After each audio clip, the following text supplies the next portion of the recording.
大家好，我係 rock.champ。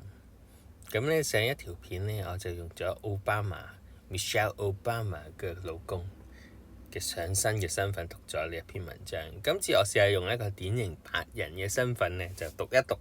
咁唔同取向嘅各位咧，都可以有機會聽到啊嚇。In a special personal essay extracted here, in honor of Mother's Day, Michelle Obama shared memories of her mom, Marian Robinson, and women who shaped the extraordinary life of an ordinary girl from Chicago who would grow up to be the wife of the President of the United States. My mother is a woman who chooses her word carefully. She'll sometimes speak in clipped sentences, her wisdom packed into short bursts and punctuated with an infectious smile or a wild laugh. It's a style that makes her a favorite of everyone she meets, a sweet, witty companion who doesn't need the limelight. As I've grown older, I've seen how her manner in conversation also reflects her approach to parenting.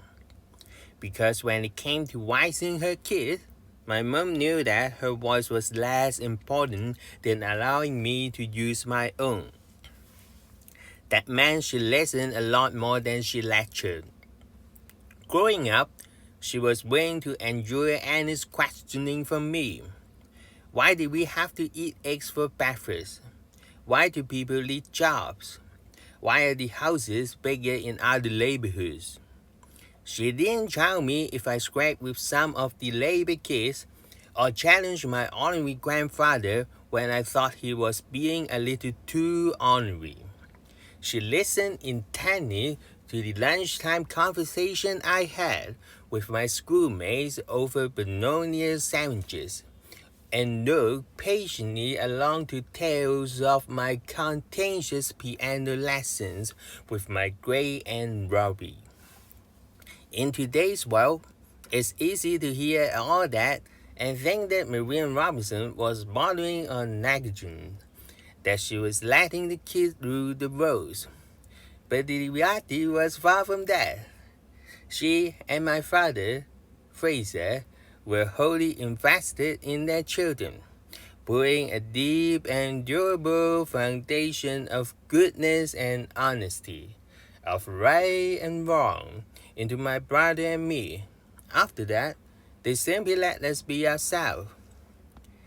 I see how important that kind of freedom is for all children, particularly for girls with flames of their own, flames the world might try to dim. It's up to us, as mothers and mother figures, to give the girl in our life the kind of support that keep their flame lit and lift up their voices, not necessarily with our own words, but by letting them find their word themselves. At home, I continue to work on my own progress as a musician.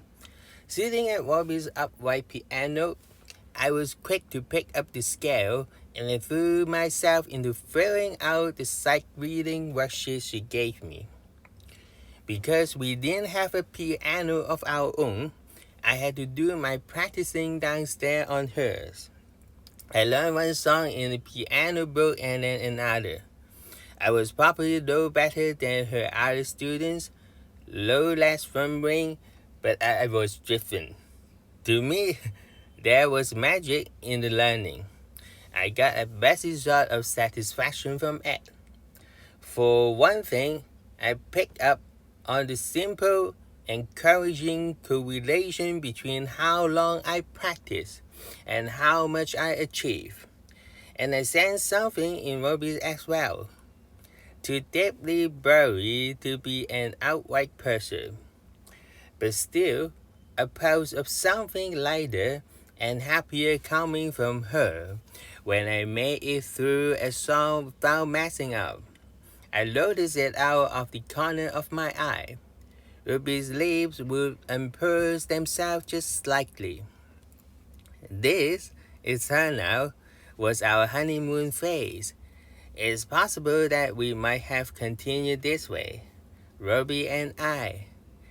Had I been less curious and more reverent when it came to her piano method.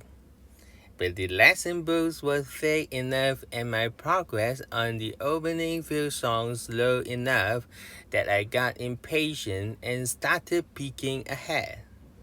And not just a few pages ahead, but deep into the book, checking out the titles of the more advanced songs and beginning during my practice session to fiddle around with playing them. When I proudly debuted one of my lay-in-the-book songs for Ruby, she exploded, slapping down my achievement with a vicious good night. I got chilled out the way I've heard her chilling out plenty of students before me. All I've done was try to learn more and faster.